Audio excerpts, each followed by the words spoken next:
how to delete all emails on Gmail. So if you want to delete all of your emails on your Gmail, then first you need to open up a browser in which you would like to delete the mails.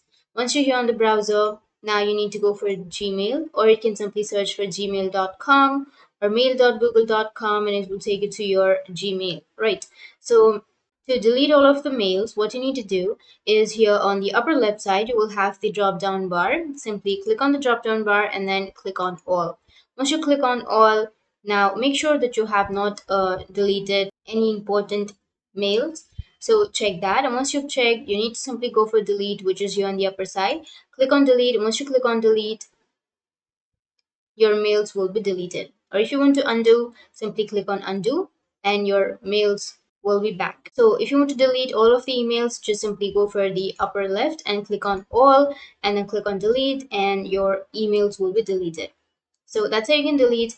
And if you have any questions, feel free to comment below. Thanks for watching.